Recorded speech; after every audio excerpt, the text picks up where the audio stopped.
Gently close your eyes.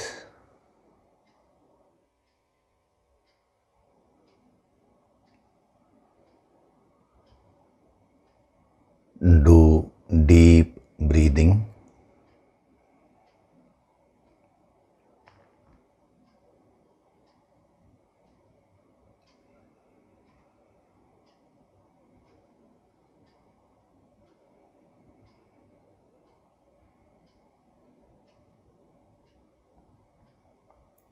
We'll chant Om once together. Synchronize the chanting of Om with your exhalation. Breathe in.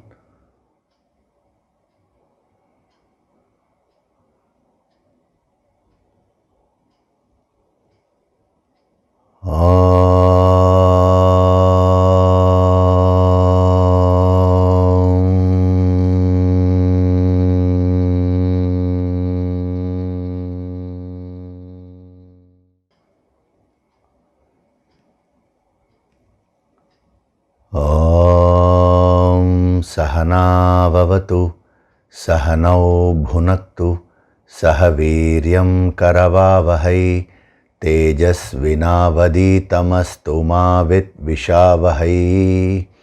Om Shanti, Shanti, Shanti.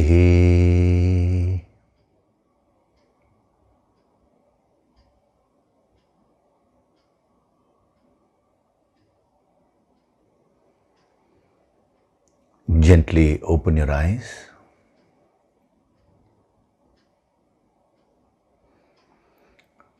We'll chant from verses 61 to 65 of chapter 2. Tani sarvani sanyamya, Tani sarvani sanyamya, yukta asita matparaha, yukta asita matparaha, vashe hi yasyendriyani, vashe hi yasyendriyani, tasya prajna pratisthita, tasya prajna pratisthita, dhyayato vishayan pumsaha, dhyayato vishayan pumsaha, sangasteshu pajayate, sangasteshu pajayate, sangat sanjayate kamaha, sangat sanjayate kamaha, kamat krodho bhijayate, kamat krodho bhijayate, krodhat bhavati sammohaha, krodhat bhavati sammohaha, sammohat smriti vibhramaha, sammohat smriti vibhramaha, smriti bhramshat buddhinashaha, smriti bhramshat buddhinashaha, buddhinashat pranashyati, buddhinashat pranashyati, ragadvesha vimuktaistu, ragadvesha vimuktaistu, vishayanindriyaischaran, vishayanindriyaischaran, atmavasyairvidheyatma, atmavasyairvidheyatma, prasadamadigacchati, prasadamadigacchati,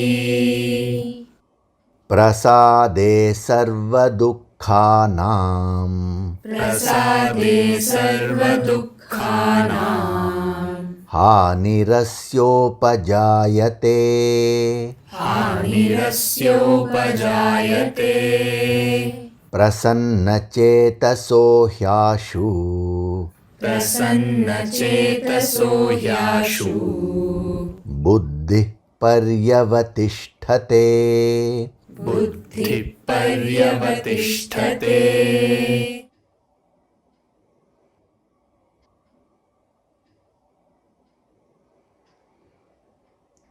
Hari Om, and a very good day to all of you.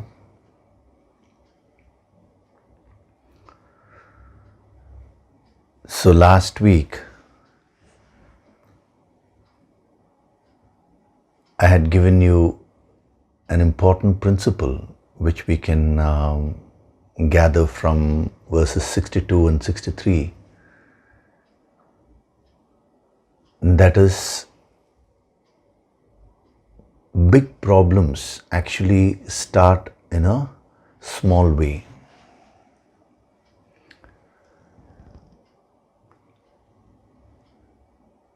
It is a very, very important principle. We ended with that. I wanted you to think about it, because in that principle actually lies the secret of the yogis. If you take life, you can approach it in two ways. One is you can approach life in terms of quantity, the macro, at the macro level. The other approach is you approach life in terms of quality at the micro level.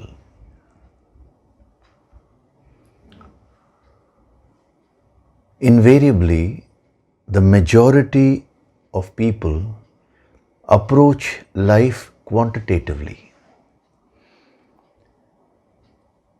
And when they approach life quantitatively, they miss the quality.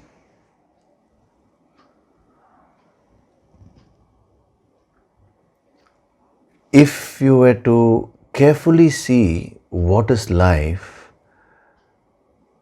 how our yogis have defined life, is that they say life is nothing but anubhava dhara.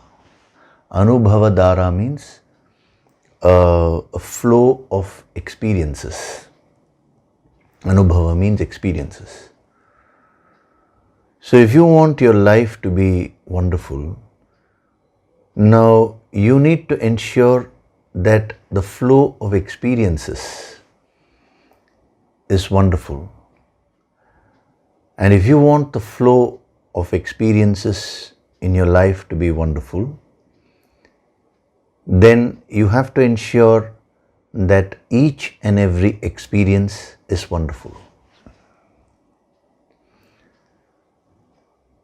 So one way is to see your whole life, the other way is to see your life, that is your entire life, in one experience.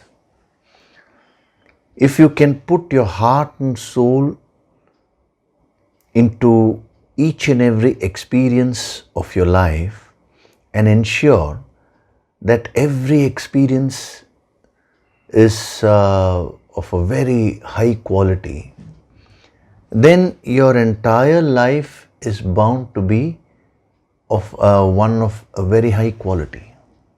You don't need to do anything special. But what we do is, we ignore individual experiences. We always ignore the micro, and we are more concerned about the macro. We ignore the quality, but we are more concerned about the quantity.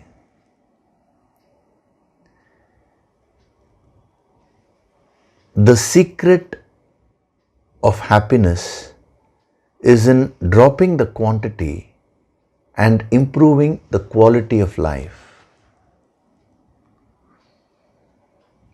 When I say dropping the quantity, what I mean is dropping the tendency to rush through life without taking into account how you are functioning at the micro level.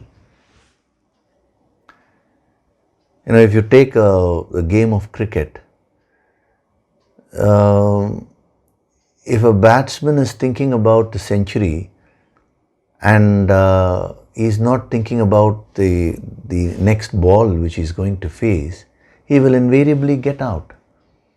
Hitting a century may be a goal which he may have, but if he ensures that each and every ball is played properly, the centuries will be hit automatically. This is a secret of achievement. So whatever individual tasks you have taken up, however small they may be, you should put in effort, you should put in your heart and soul and ensure that that task is done in a perfect way.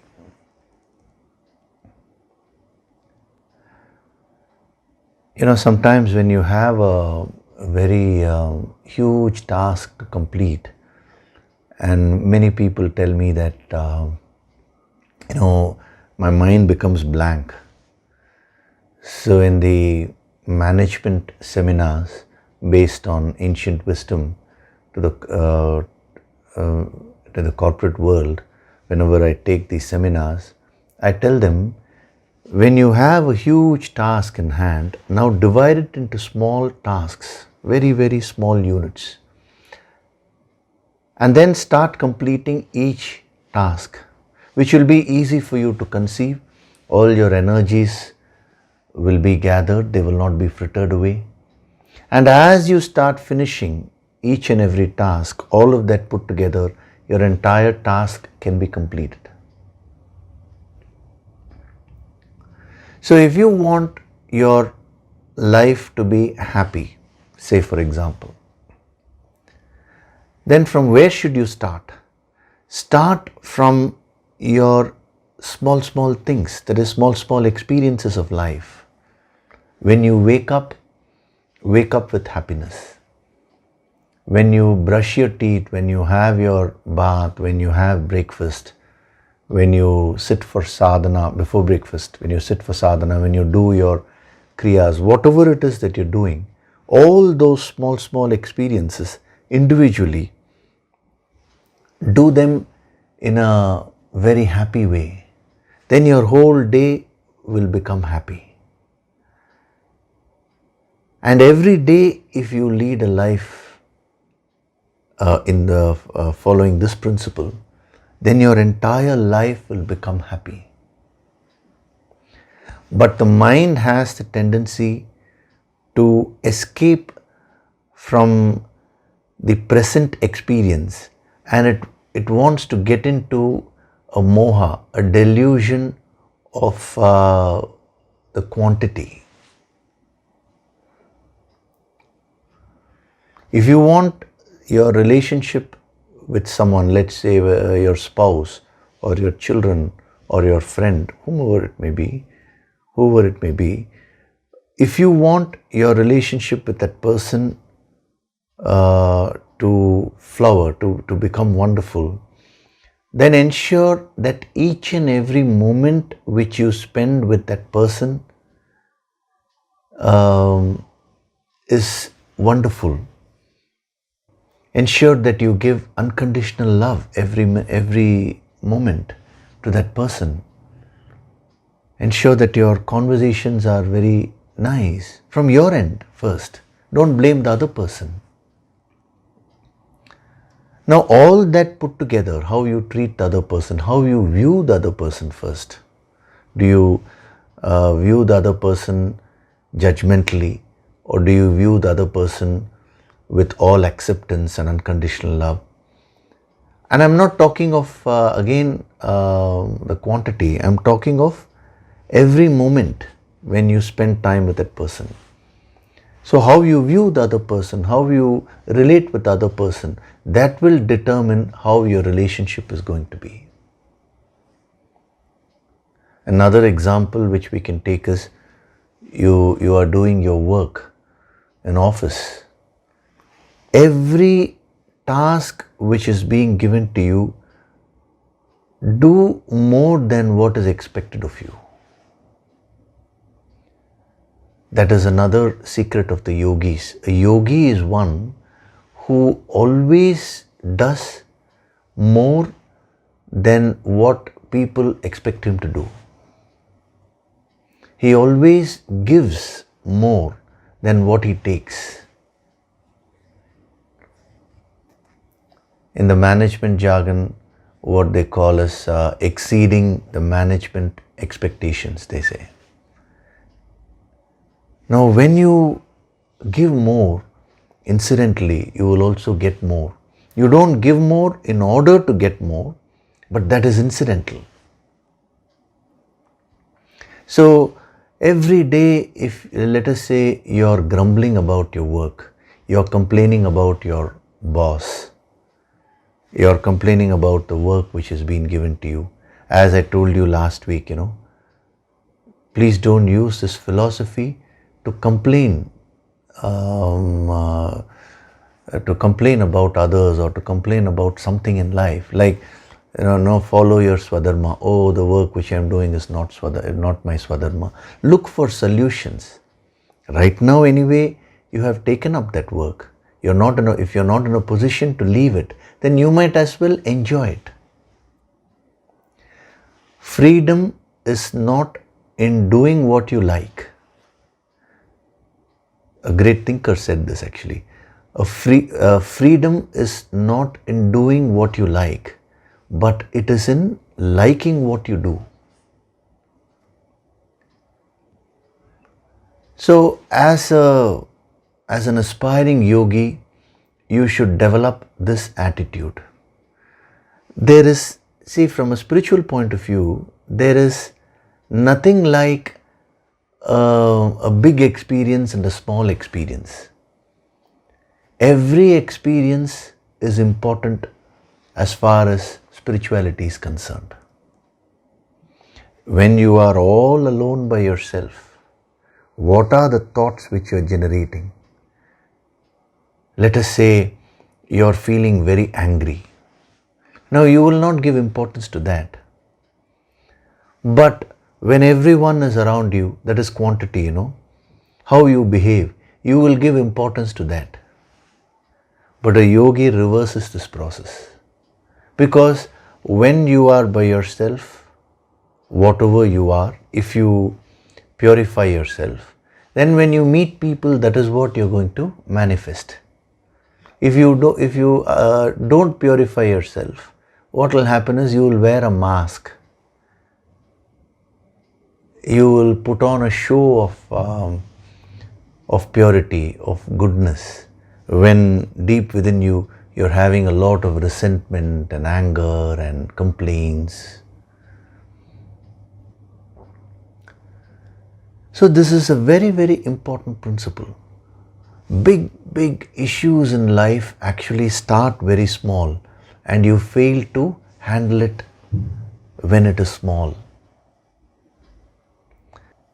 So from this moment onwards, develop this approach to life. This is called the Yogic Approach.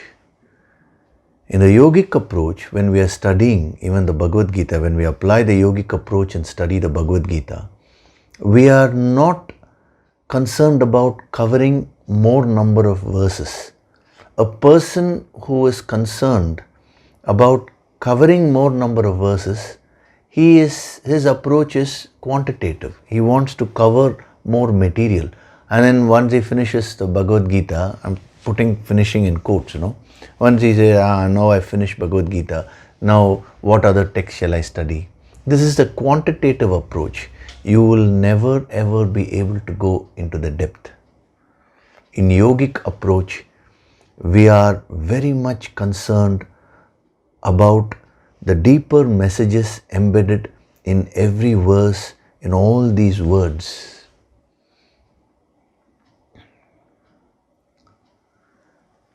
Now, when I'm introducing the yogic approach to you all every Sunday while studying the Bhagavad Gita, you should absorb the principle of this yogic approach and apply it to each and every aspect of your life. And how will you apply it in all your aspects of your life? Always focus on quality, on improving quality. How? By taking care of these small experiences which you go through in life, because all of them put together, it's going to give you a big experience. When you're doing your physical kriyas, each and every moment, if you focus and if you do each and every moment perfectly, then the whole sequence will become perfect. So in every aspect of your life, you need to apply this principle.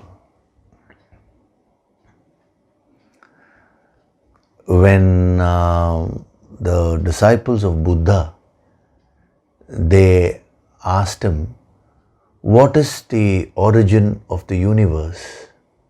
He said, if you want to know the origin of the universe, you need to learn to penetrate.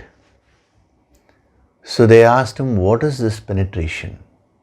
It's a yogic approach, what he was talking about. So at that time, there was a flower which was there near him.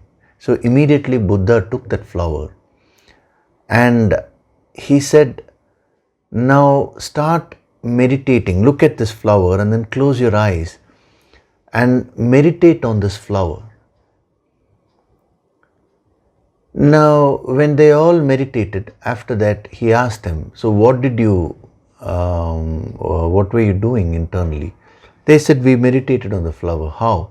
We visualized the flower, the petals, the color of the flower, whatever we saw, we were trying to recollect. He said, that is not enough. Go deeper. You have seen the flower, this is the manifestation. Now go deeper within your mind.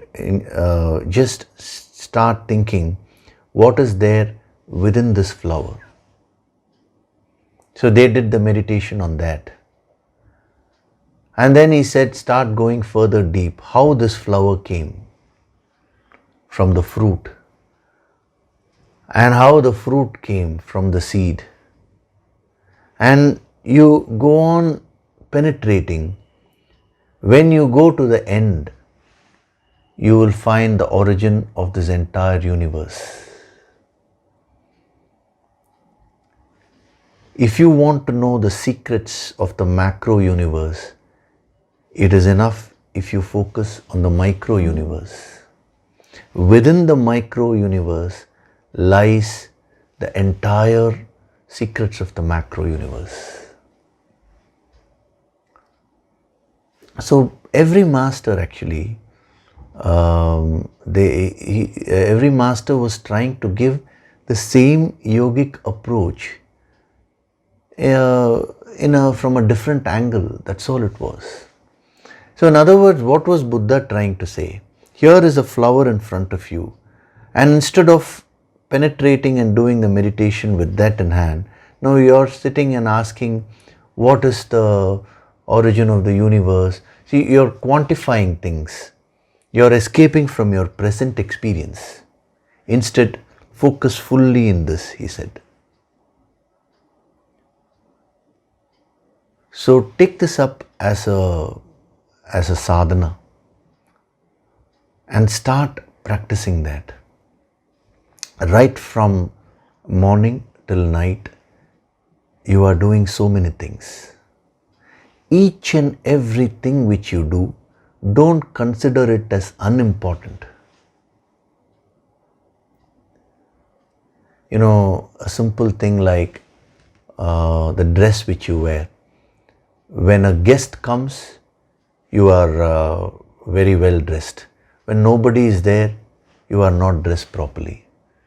When you want to when you want to go out somewhere, let's say you're going out for dinner with someone, then immediately you trim yourself, trim your hair and all that, and you become ready. But when you are by yourself, it's all unkempt. It shouldn't be like that. Then you are leading a false life. When you start taking care of these little things in life, then you will grow spiritually. You will become a yogi. When you think that, oh, these things are not important, then invariably you will have some experience where you are trying to impress someone, or when people are looking at you, there you behave in a particular way. You have more importance for those kind of experiences. That is going for quantity. So if you go to the Upanishadic masters, if you go to the Himalayan Siddhas, now they are not bothered about quantity. Actually, one student may go to the Himalayas and may find the master, and the master may accept that student as a disciple and then teach. Now, the master is never bothered about numbers. See, today life has become so quantitative that it is very unfortunate that even while assessing a spiritually developed person, people go by the external success. How many followers does this guru have? If that guru has more number of followers, they think that he is a more successful guru. That is the most ridiculous thing. Because the very a principle of spirituality is rising beyond success and failure and all these limitations and becoming one with the infinite. How many yogis and siddhas I know who have actually who have gone away unknown, but they were vibrating at a very high frequency, and they did the greatest of service to humanity just by sitting at their places and meditating and sending the healing energy towards entire humanity.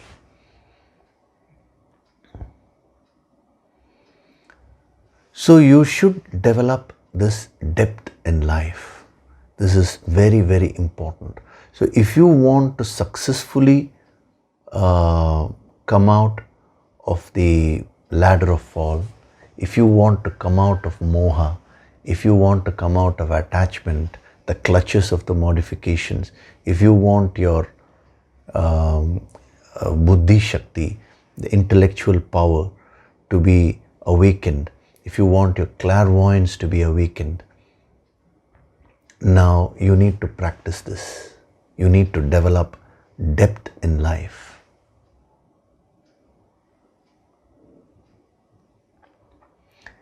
It is not how famous a person is,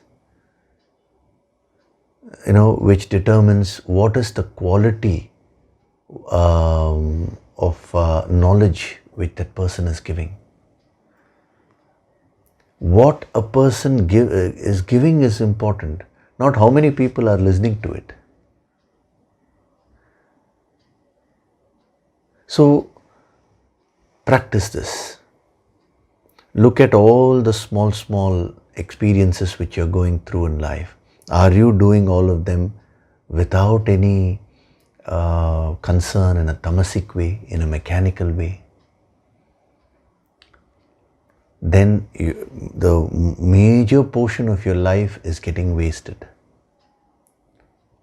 There are no extraordinary things in life.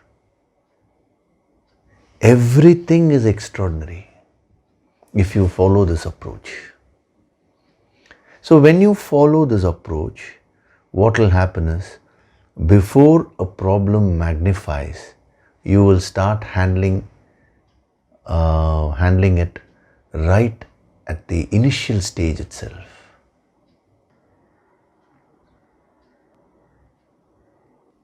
So this is the most important principle which we get from verse 62 and 63 at a glance. So having covered the ladder of fall, now in verses 64 and 65, he will be giving us various tips how to raise ourselves. So we will do verse number 64.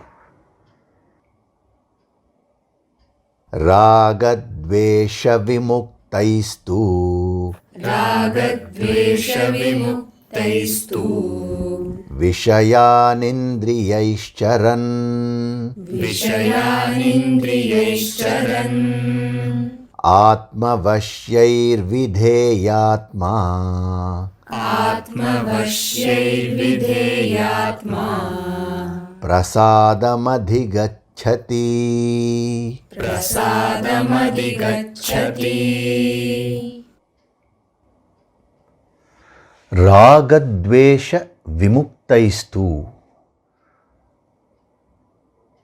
free from ragah and dveshah. Ragah means like and dveshah means dislike. So free ragadvesha vimuktaihi means free. So free from likes and dislikes. Tu means but. Vishayan indriyais charan. Indriyaihi charan. Charan means moving. So, but moving among sense objects. Vishayan means sense objects. I am reading the translation first. Atmavashyair vidheyatma. Atmavashyai means controlled by the self. Vidheyatma means one whose self is subdued. So one who is controlled, the senses controlled by the self. Indriyaihi charan means the Vishayan charan means moving among sense objects. Indriyaihi atmavashyai means the senses are controlled by the self. Vidheyatma means the person who has achieved self-mastery, who has tamed the self. Prasadam adhigacchati. Prasadam means peace, tranquility. He attains peace, he says. So, in verses 64 and 65, there are tremendous sadhana messages, and after 65 again he will get back to the explanation of the ladder of fall a little more, and then again he will keep giving solutions. This is the style of any master. A master always helps the student to examine the problem with the idea of getting a solution. But when he finds that the student gets involved with the problem, then he will shift the mind away from the problem to what are the positive things which can be done. That is, first is what are the negative things which need to be avoided, things which will harm us. Now, the moment the person starts losing confidence, immediately the master will talk about the positive things which needs to be followed. And then when the student with the positive things, he starts developing overconfidence. He starts becoming impractical. Again, he will talk of the dangers which one needs to avoid. This is how slowly all these great masters actually guide everyone to gain the self-mastery. The beautiful word which he uses, Vidheyatma. Vidheyatma means one who has achieved perfect self-mastery. So in this verse, he is giving very powerful principles. We will look into it in detail. As I said, we are taking the yogic approach. So we will see it's a qualitative approach. We will go into the depth and see what are the deeper messages. So what is he saying first? Raga Dvesha Vimuktaihi, free from likes and dislikes. Now first we'll see the verse at a glance, and then we will go into the individual messages. So the first thing he says, if you want to come out of the moha, if you want to rise, he says you should become free from likes and dislikes. Now when you read this superficially, you will get very highly confused, because in life either you will have to like something or you will have to dislike something. The moment you say become free from both likes and dislikes, then you may wonder, my God, then what will I do in life? Is he asking me to just keep quiet and do nothing? Is he asking me to lead a dry life without any like, without any dislike? See, if you were to just imagine, I want you to picturize this. Just picturize a person without any like or without any dislike. The moment you picturize such a person, what will come to your mind is a person who leads a very dry life, no emotion whatsoever. He will not be contacting the world. That is the picture which you will form in your mind. That is because of the misunderstanding. Free from likes and dislikes has a very deep meaning. It's a sadhana which he is giving. Since there is a tendency to misunderstand, immediately he puts this tu. Tu means but, which means he's going to say something different. And what is that? Moving among sense objects. Vishayan charan means he is moving among sense objects, which means there is no self-denial. Charan means moving. Moving means contacting, experiencing and enjoying the sense objects. So it looks like a contradiction if you look at it superficially. On one hand he says you should be free of likes and dislikes. On the other hand he is saying that person is moving among sense objects, means he is fully in the world. He is contacting the world. He is experiencing and enjoying life. Now this will confuse you. Am I to be without likes and dislikes, or am I to enjoy life? That will be your question. And if you are confused in that way, it means you have begun to go into the depth of this verse. If you just read it superficially and say how wonderful it is, it means you have not really understood what he is trying to give you. So obviously when he says free from likes and dislikes, he is not meaning a dry life. That he has made it very clear in the very next line. But moving among sense objects, Vishayan Charan. And then again he comes back. He says, with senses controlled by the self. Indriyaihi atmavashyai. Even though he is contacting the world, even though he is enjoying everything, his senses are under his control. Atmavashyai means out of sheer self-effort, he remains in complete control or mastery. Like a person who is driving the car, he may drive the car at a high speed, but he may still have perfect steering control. It's like that, with senses controlled by the self.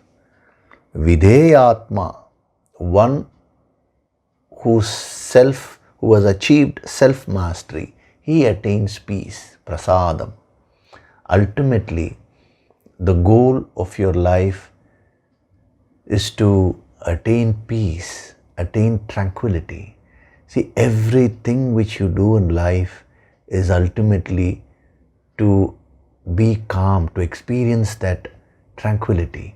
Even when a murderer is murdering someone, he is doing it because his mind is agitated today and he thinks by harming the other person, now he will become happy, he will become peaceful. Every little thing which you're doing in life, whether you're acquiring money, whether you're getting into relationships, whether you're getting into any work, whatever it is that you're doing, what is that which is motivating you? It is peace only. Why are you sitting right now and listening to this discourse? Because of this motivation. You want to attain peace. Oh, if I gain this wisdom and if I gain the higher healing energy, I will become peaceful. If that goal is not there, then you will not be sitting here. So here is the verse where he tells you how to attain that peace which you're seeking in life. Right from day one till your death, you are only seeking peace. You are seeking happiness. Now, he's giving you the formula. How do you attain peace? So what is the formula? The first thing he says you need to practice in order to evolve spiritually is become free of likes and dislikes. Ragaha means like, dveshaha means dislike, hatred. If we can say ragaha is attachment, dveshaha means aversion, disliking something. And then vimuktaihi means, mukti itself means freedom, getting free. Vimuktaihi means totally freed.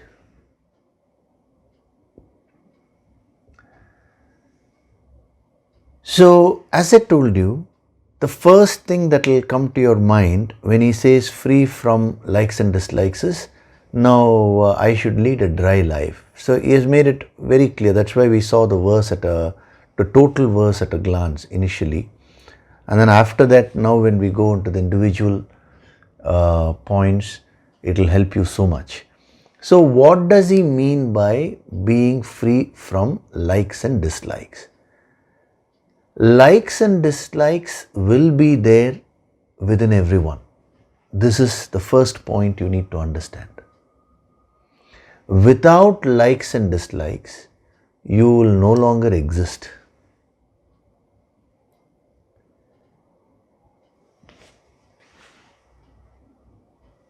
It is very, very interesting. What determines your swadharma? On one hand, we say follow your swadharma.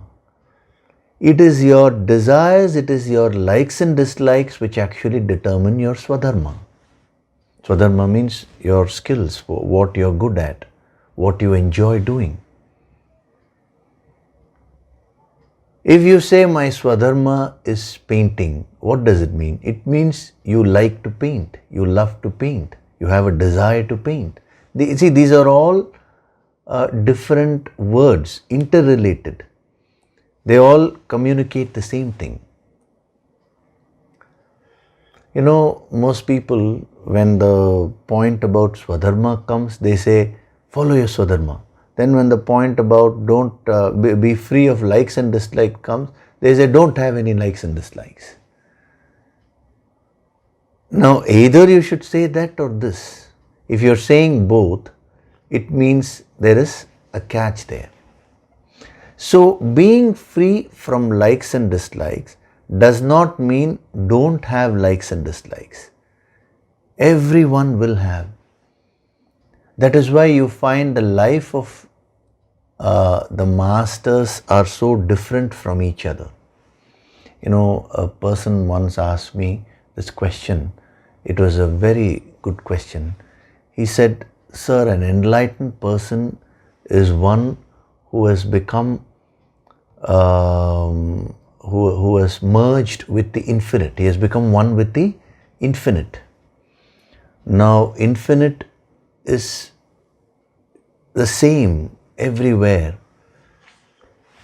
So then why is it that different masters behave in different ways?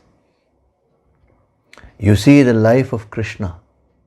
The life of Lord Krishna is totally different from the life of Lord Rama. What was the life of Jesus Christ? What was the life of Buddha? What was the life of Krishna? What was the life of Mahavira? You take all the great masters. What was the life of Ramana Maharishi? What was the life of Adi Shankara? What was the life of Ramanujacharya? All the great masters, those who were enlightened, they had all merged with the infinite.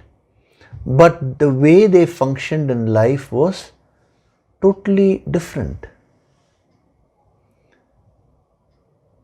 One never spoke, some masters never speak. Some masters gave such powerful discourses, like you had Swami Ramatirtha, who gave very, very powerful discourses. Some masters, they used to speak to people who used to come to them, and there ended their actions, their expressions. Some masters, they were always smiling. Some masters, they were just, they had a straight face, straight expression. Some masters enjoyed eating sweets. Some masters enjoyed eating some other kind of food. Those are all the likes and dislikes only. If you, for example, if you call, let us say Ramana Maharishi was here, and if you call Ramana Maharishi to conduct a management seminar, now that is not something which he would want to do. He will say, I am quite okay in that cave where I am sitting. All of you come there. That's all he'll say. His style was totally different. But internally, they were all connected to the infinite. So, becoming free from likes and dislikes does not mean don't have likes and dislikes. Then what does it mean? Likes and dislikes will be there, but if you allow the likes and dislikes to influence your decisions, there are two points. When he says vimuktaihi, be free of likes and dislikes, there are actually two important principles embedded there. Number one, your likes and dislikes should not influence your decisions. You may like a few things, you may dislike a few things. But that doesn't mean whatever you like is good for you and whatever you dislike is not good for you. Left to you, you may not like to exercise. You may like to laze around. Just because you like something, immediately don't conclude that that is what is good for me. So if you allow your likes and dislikes to influence your decisions in life, then you may end up doing things which are actually harmful to you.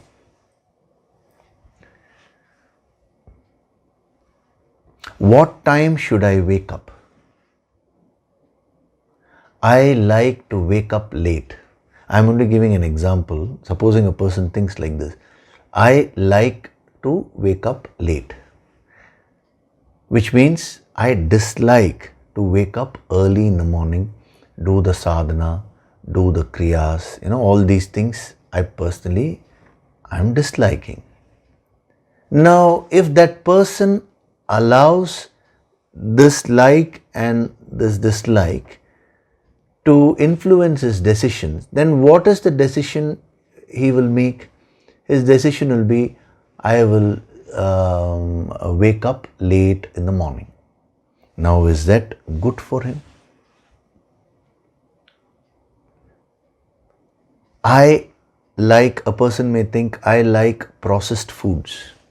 Healthy foods I may not like.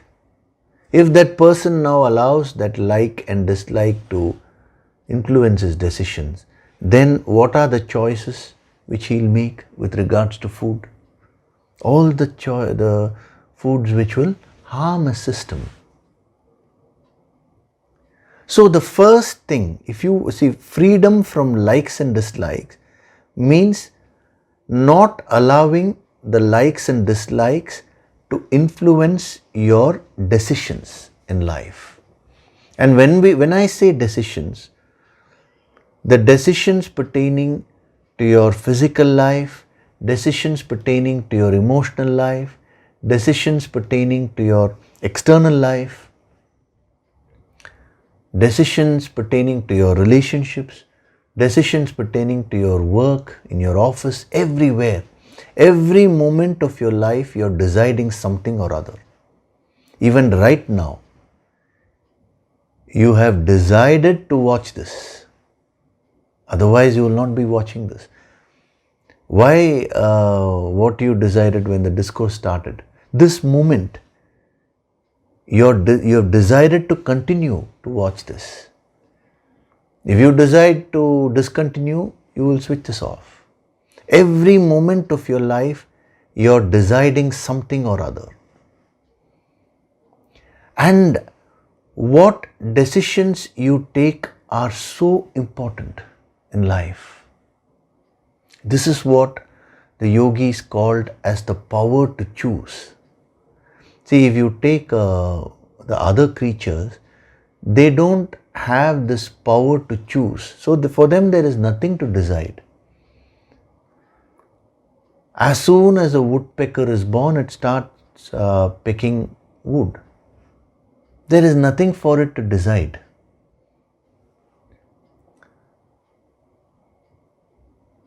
The life of all the creatures, the animals, the birds, the worms, everything, it's all predetermined.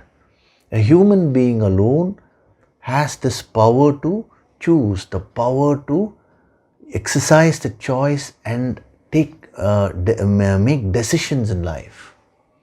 So, it is of utmost importance to ensure that your decisions are beneficial to you. Should I get into a relationship or should I not? Should I marry this person or should I not? Should I take up this job or should I not? See, every moment of your life, you're always having this choice and you have to choose something, you have to decide. And one who has a very sharp decision making ability, one whose decision making ability is very good, such a person excels in that field. Now, what he's saying is, if you want to become a powerful decision maker, you need to practice this. Don't allow your likes and dislikes to influence your decisions. Just because you like something, immediately don't grab it. Just because you dislike something, immediately don't throw it away. Instead, what should you do with the likes and dislikes? Examine your likes and dislikes. Okay, I like this. Is this beneficial for me? If yes, then go ahead. If the answer is no, this is not beneficial for me, this is harmful for me, then even though you like that, you will have to discard it.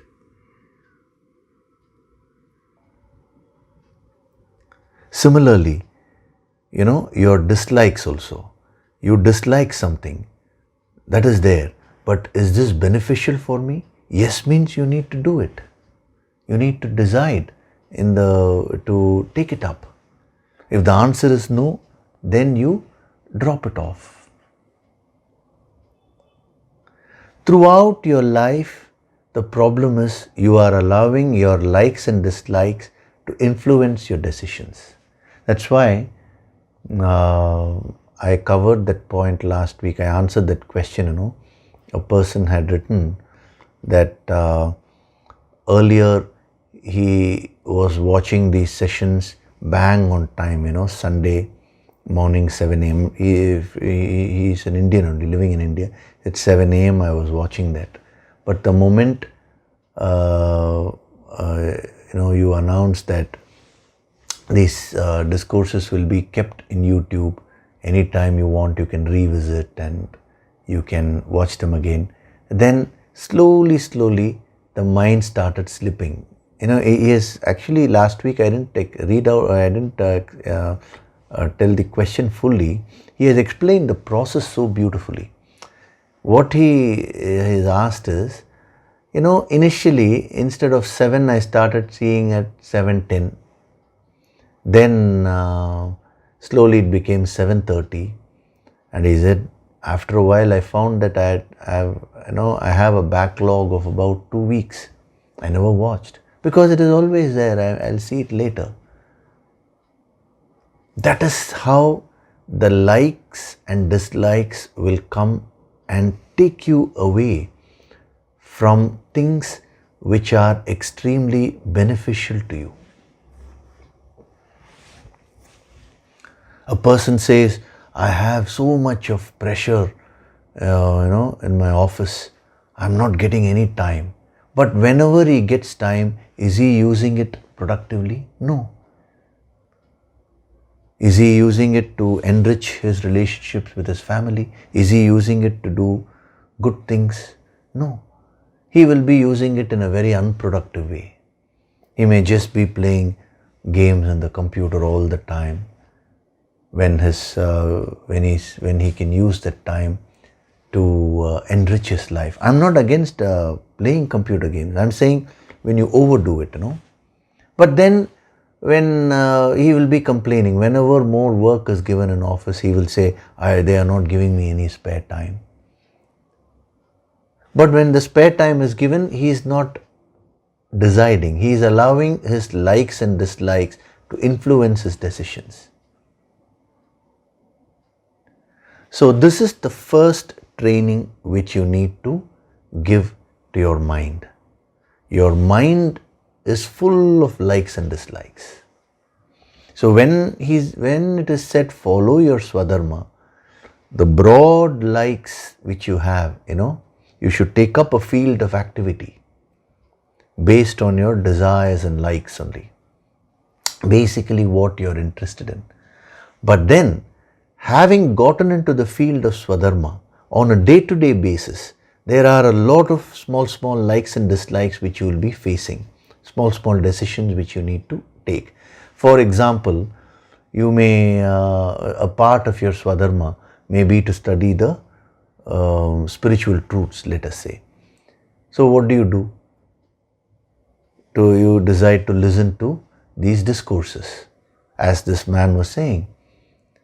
But then if you allow the likes and dislikes to influence your decisions, then you will not stick to a particular time in a disciplined way. Night 12 o'clock, if you're awakened, if you're listening to this discourse, you are still listening to the higher truths only, but you have succumbed to your individual likes and dislikes. Then your mind will not come under your control. So it's a very powerful sadhana he is giving when he says raga dvesha vimuktaistu. Number one, your likes and dislikes should not influence your decisions. Number two, your likes and dislikes should not initiate actions. When we talk of decisions, it is at the mental level. Now next is physical actions. You should not act based on your likes and dislikes. So in life, all the time you are deciding and then acting. Even if you say, I'm avoiding some action, that is also a decision only, and that also becomes an action. See, when these great masters say action, they mean commissions and omissions. What you do and what you don't do. What you avoid.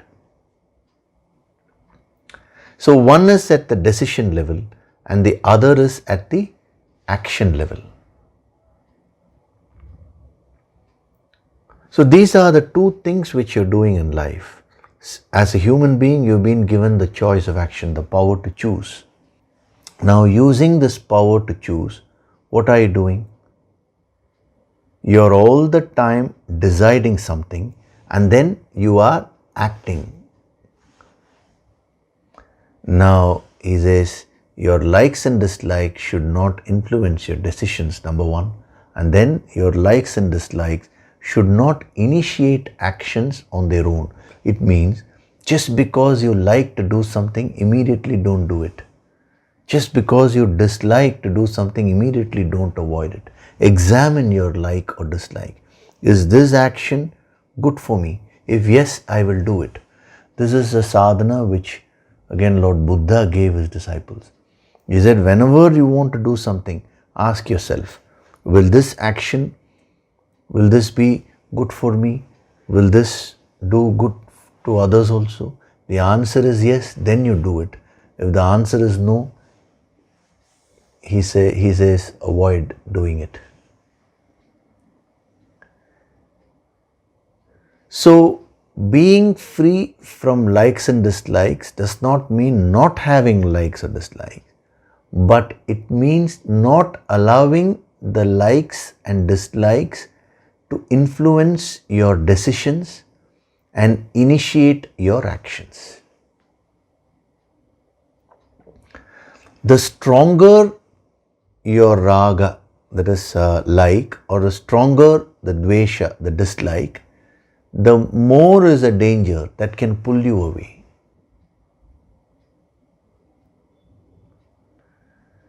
You know, a top sports person in tennis, I remember this when I was a teenager, he became a drug addict.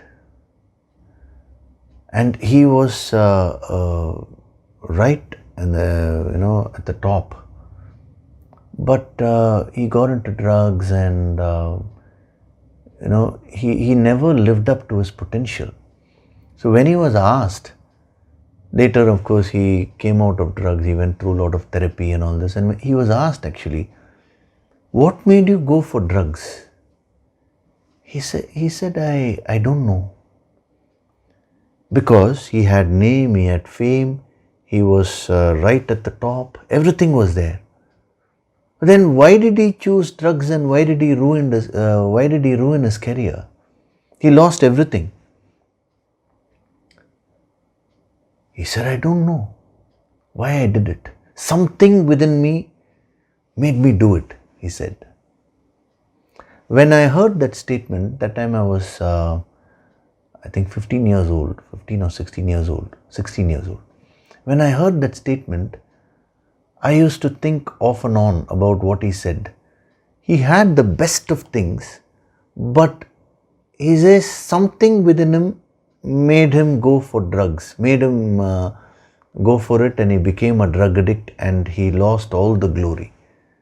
So what can be that force which is forcing him, as it were, to take a wrong decision in life, to act in a wrong way, to take up something which is harmful to him, something which removed him from that glory?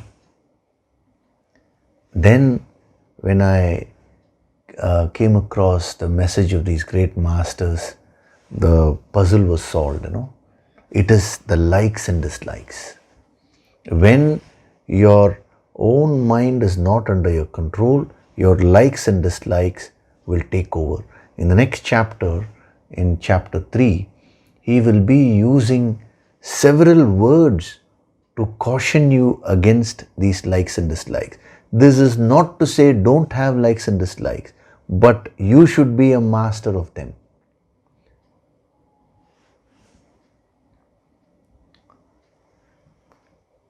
Because if you misunderstand this philosophy, then you will start frustrating yourself. He is not talking about self-denial. That is why he says, but moving among sense objects, which means no self-denial. Life is meant for you to enjoy. Spirituality is not self-denial. But at the same time, it is not leading a let-loose life. So right from your childhood days, since you were not taught this principle, you have just been pampering your likes and dislikes without finding out whether they are good for you. Whether they are good for you or harmful to you. That question itself is not asked. Every youngster should learn this great principle. Because when you are young, there are many decisions which you need to take, and that is going to determine the rest of your life. And if you make a mistake there, your whole life can become problematic.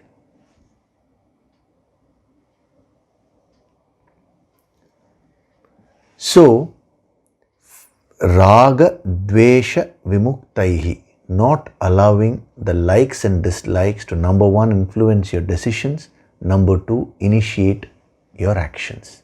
So how will you practically do it? That also we'll see. I'll cover it in detail, because if I don't give you the practical tips, what will happen is, in the name of practicing this, you will end up not contacting the world at all. You will end up frustrating yourself, and if at all you contact the world, you will do it with a lot of fear and guilt. There is nothing to fear, there is nothing to be guilty about. There is nothing right or wrong. The question is whether something is harmful to you or whether something is beneficial to you.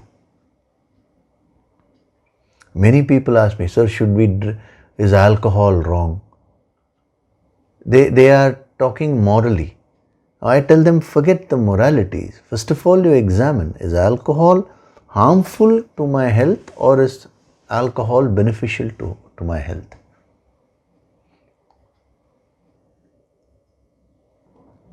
So, in order to practicalize it, I'll give you a few practical tips. See, if you were to go about examining each and every like and dislike in your life, Now, throughout your life, you will only be examining your likes and dislikes. You can never get on with your experiences of life. See, right now also, my God, I am liking this discourse so much. Now, what should I do? This doubt may come. Or I hope I am not now adding to your problems by giving this example. But it's a legitimate doubt if you get this. Then after this, you're getting to your breakfast table and your favorite dish is kept there. Now you like it so much. Now suddenly Yogishri's voice will come in your mind, free from likes and dislikes. Now, should I eat it or not? All these doubts will come. So, practically speaking, you cannot keep examining every little like and dislike. So, what the great masters are saying is that the first thing you need to do in life, if you want to practice this raga dvesha vimuktaihi, what you need to do is, first thing is, fix a higher goal in life. See, you need to set a direction. If you allow the likes and dislikes by themselves, they have no direction, they have no dimension. You may just pick up anything in life. If there is no criteria to decide, there is no criteria to act. So you need to first, give yourself a direction in life. And what can give you a direction in life? It is a goal. And the higher the goal, the better it is. What do we mean by higher? Higher means, see, a goal can be, a mere selfish goal, self-centered goal, or a goal can be an expansive goal. So, in this later chapters, Krishna will be saying, giving this principle. He says, fix your goal as self-realization. Even right now, this portion, Sthita Prajna, the person who has attained perfection, why are we studying this in detail? Because that should be your goal. That is the highest goal you can fix. In case that is too high for you, then what should you do? Krishna says, don't worry. Fix your goal as Atma Shuddhi. Atma Shuddhi means self-purification, self-development. 100% self-development is enlightenment. So the moment you keep self-development as your goal, the highest level of self-development is enlightenment, becoming one with the infinite, then your life takes a wonderful direction. This is number one. And then step number two, consider what your swadharma is. In order to develop myself, in order to attain self-realization, now as I told you last week, you should flower in your way only. You cannot copy others. So what is my swadharma? Broadly speaking, what are my likes and dislikes? What are my desires? What are my skills? What do I love to do in life? So choose your field of activity considering your swadharma and your broad likes and dislikes. Like, for example, if you're not at all interested in painting, let us say, then you cannot take up painting. If you're not at all interested in mathematics, then don't take up mathematics. If you like mathematics a lot, then take up mathematics. So that is what we call as a broad like, broad dislike. And then step number 3 is formulate a daily schedule. So you have self-development as a goal. So what all should I do for that? I need to wake up early. I need to do the yoga sankirtan sadhana, and then throughout the day, the karma yoga, where should I invest my time in your field of activity? That's why step number 2, you have considered and chosen a particular field of activity. So put your heart and soul in that, put your honest efforts in that, and whatever you earn out of that, using that you fulfill your other duties in life. So formulate a clear-cut daily schedule. If you don't have a schedule in life, then your likes and dislikes will start taking over. They will just take you wherever they want. Now, whenever a particular like or dislike clashes with the schedule, that is the time you need to examine it and decide. And the decision can be, should be based on whatever factors which you are examining. What is good for me? I'll give you an example. Let us say in the daily schedule, you put that from 6:30 to 7 in the morning, I will do my yogic kriyas, let us say. Now at 6:30, your near and dear one suddenly falls down and he or she gets hurt and she is bleeding. Immediately she has to be taken to the hospital. The bleeding has to be stopped. The bandage, the wound has to be dressed and all that. But it is your yogic kriya time according to your schedule. You have fixed a goal of self-development leading to enlightenment. You have considered your swadharma, you have fixed a schedule. But now suddenly the situation has come. Now, personally, you may like to do your yogic kriyas. But you need to examine it under this context when there is a clash. Should I take her to the hospital or should I do my yogic kriyas? Will you tell her, no, this is yogic kriya time, I will take you only at 7 o'clock. When she is bleeding, you will not say that. So what is good in that situation? Taking that person to the hospital. But let us say 6:30 to 7 you have kept your as kriya time. Now one of your friend calls and says, come on, let's see a movie at 6:30 every day. Now again there is a clash. Now examine your like. You like to see the movie. Is that going to help me or is this going to help me? So the process of examining and deciding and acting should be done whenever there is a clash. When there is no clash, you just follow a schedule in life. This is the practical sadhana I am explaining to you in order to follow this principle, free from raga and dvesha. Most people who take up to spirituality full time, I have seen this, that they don't have a schedule.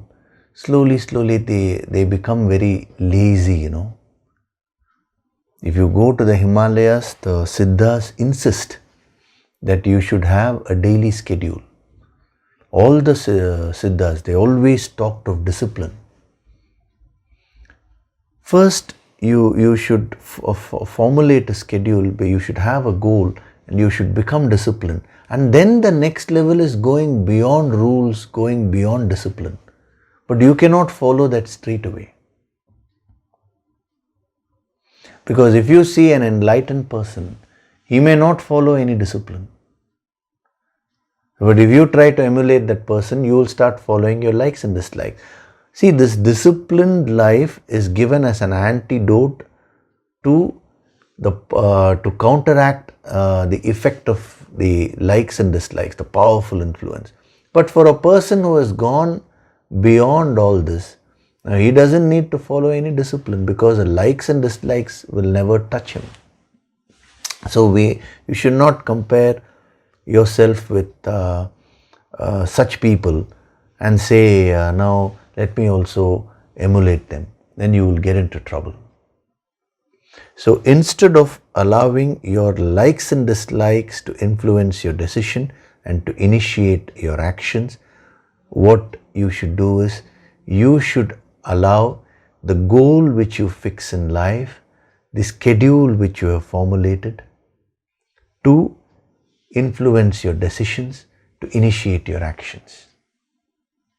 Sometimes, or I would say most of the times, since you're going to formulate your field of activity based on your broad likes and dislikes, most of the time there will be no clash. 95% of the time there will be no clash, but 5% of the time there will be some clash. A youngster wants to watch a football match. Let's say a football match is at 10 p.m. Once in a while, what is wrong? No issues. You can always make up for it. If it's on a daily basis, then I would say you have to consider, don't stay awake late night. But once in a while, a football match comes. He can enjoy it. But let us say the next day, he's got an examination. Now, this is something which he would like to do. Then he needs to examine. Whenever there is a clash, then you need to examine and see what is good for you, what is beneficial for you. So this is a practical way of doing this great sadhana. So today you think about this principle of becoming free. If you follow this sadhana, what will happen is slowly you will come out of the clutches of moha, delusion, which we have been seeing in verse 63. Because when your likes and dislikes rule you, you will always be in a state of moha. In the 3rd chapter, I told you he uses different words to caution you. Like he will say it is vairinam. Nitya vairinam means very, very dangerous foe, enemies, he will say. He doesn't mean likes and dislikes are your enemies. What he means is the tendency to allow the likes and dislikes to influence your decisions and initiate your actions. That is your enemy. Just as you have a car, we would say drive the car safely. Per se, the car is not dangerous. But if you drive it safely, it is dangerous with control. If you lose control, then it becomes, when you drive it safely, it is not dangerous. But if you lose control, then it becomes very dangerous. Some people ask me, sir, should I eat sweets or not? Per se, eating sweets is a wonderful thing. You should enjoy it. But if you cross your limit and eat too much of something, then that can spoil your health. So if you allow your like or dislike to dictate terms, to influence your life, then that will have no direction, no dimension. It will keep on influencing your decision. These likes and dislikes, they will keep on influencing your decisions. They will make you initiate a series of actions till you destroy yourself. As we saw, buddhinashat pranashyati. So what is that which robs your buddhi shakti, the power of your intellect? It is this tendency to allow the likes and dislikes to influence your life. So it is a great sadhana which he is giving here. And then he also cautions, but moving among sense objects. So it is not self-denial. See, if you don't contact the world, how do you know whether you've achieved self-mastery or not? Sir, I am wonderful. I can drive my car wonderfully. But I never take my car out. Then how do you know whether you are a good driver or not? It is only when you go, you go into the traffic, you will know whether you can drive properly or not. I am a very, very spiritual person. I am a very self-controlled person. No contact with the sense objects. Then how do you know whether you're self-controlled or not? It is only when you're functioning in the world that this principle itself is applicable. Spirituality is not escapism. It is being in the world and being a master of all circumstances. That is what these great masters are suggesting. See, some yogis, they may have isolated themselves. That is like any scientist isolating himself or herself in order to discover certain truths, to discover a few things.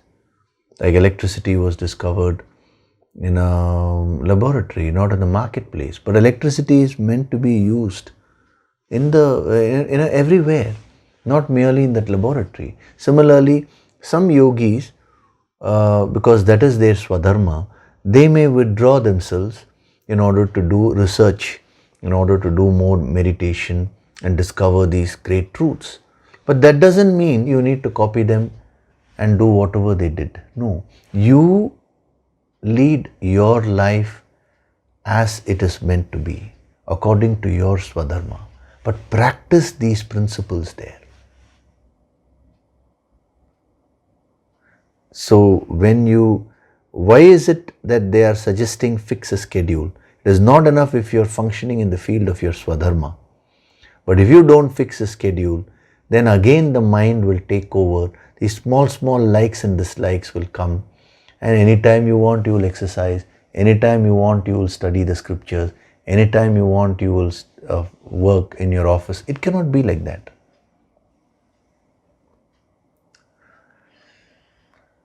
So we will stop with this today. I have given you very powerful practical principles. This is the practical sadhana. See, spirituality is always practical. The moment something is impractical, then it's not going to help you. So you first think about this various points which I have given with respect to this sadhana of becoming free from likes and dislikes, and completely mold your life according to these principles. The first principle, free from likes and dislikes, which is given. And then we will see the next principle in the coming weeks. Few more principles he is giving. One by one, when you start practicing them, when you start absorbing them, and then when you start infusing these principles into your lives, you will find that you will become very, very peaceful, and you will also grow spiritually. All your inner powers will start getting awakened. Okay, so now we will do meditation. Some of the principles which I gave you, we'll be using the technique of nididhyasana and installing them in the deeper layers of the mind. Okay.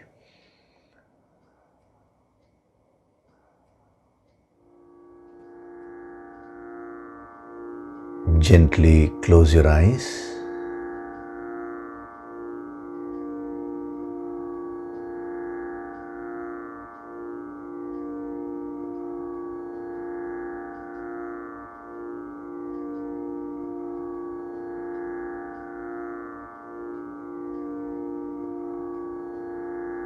Do deep breathing.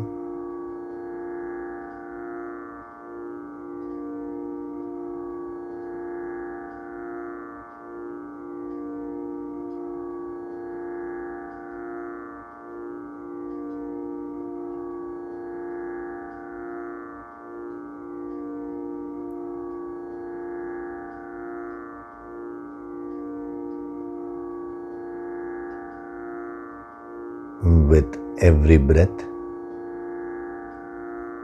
I am getting connected to the infinite.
The source of my strength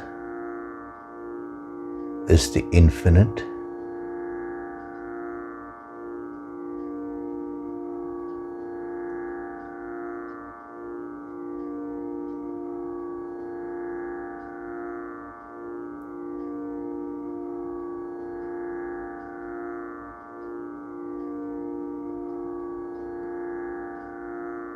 I am the master of my life.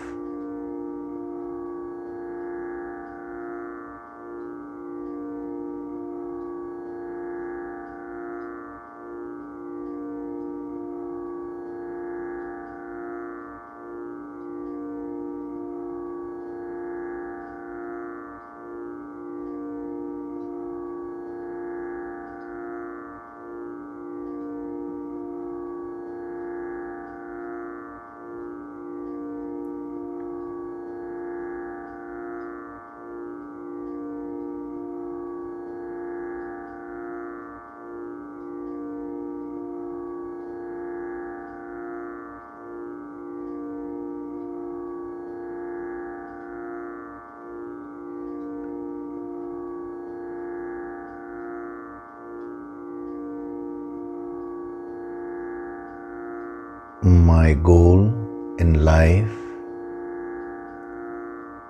is self-development, self-purification, leading to enlightenment.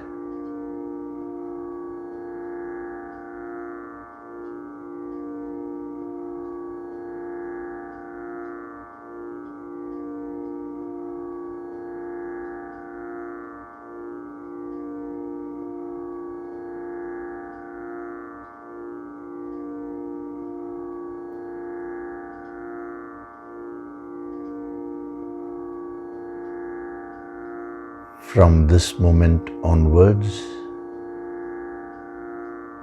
I choose to become free from raga and dvesha, the likes and dislikes.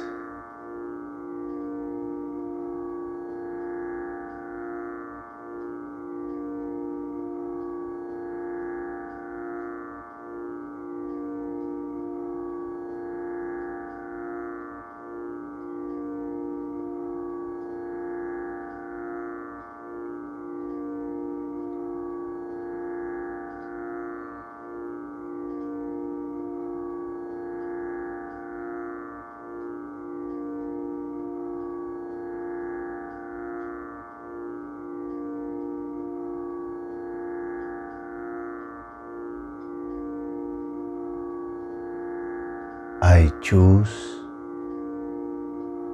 to decide and act based on what is good for me, what is beneficial for me.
I have immense power within me.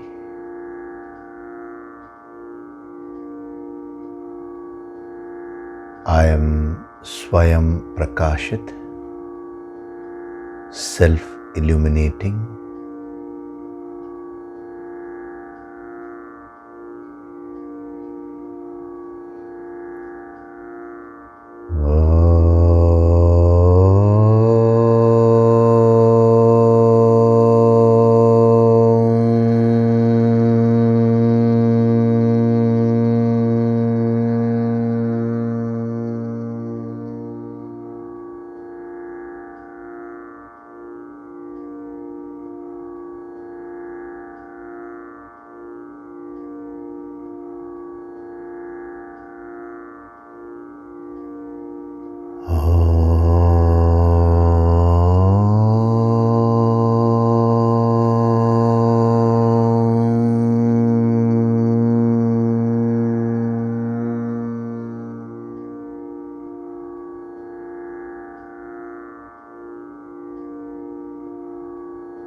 Offer your gratitude to God Supreme.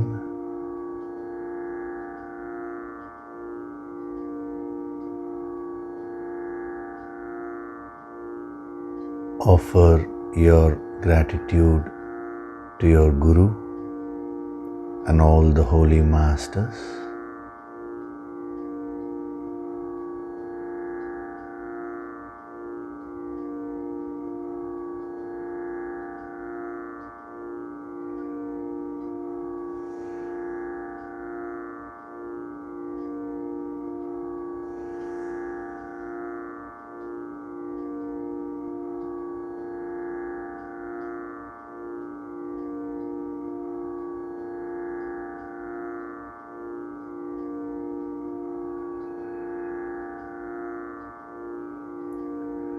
Slowly come back,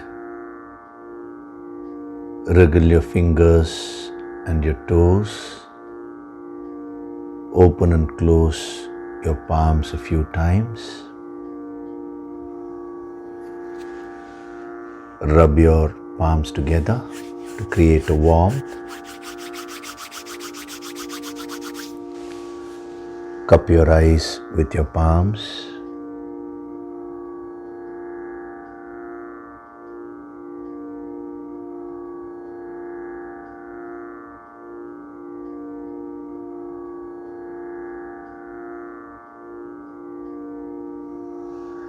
Gently rub your eyes, your cheeks, forehead, top of the head, the back of the head and neck, and very, very slowly open your eyes.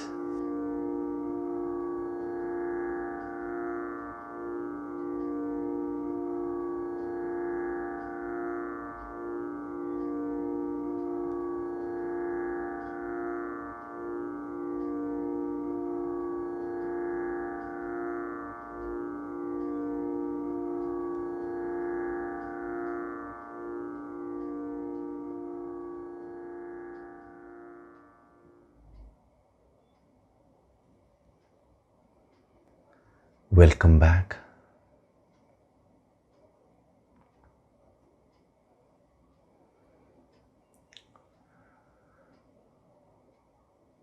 So today we had a very deep session. These principles which are being expounded to you, they are extremely powerful principles. Even if you practice 25% of these principles, you will find that your whole personality starts getting lifted.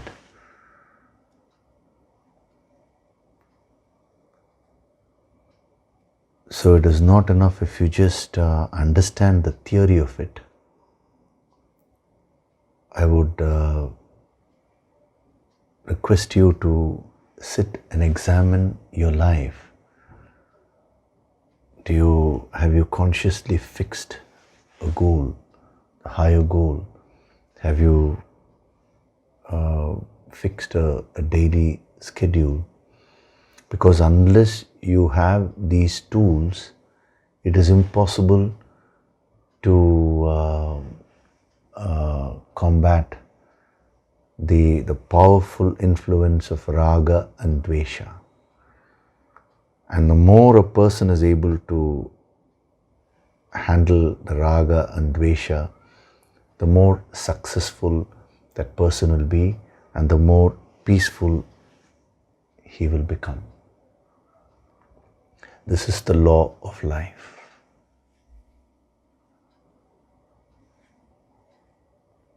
So we will see the remaining principles in the coming weeks. Okay?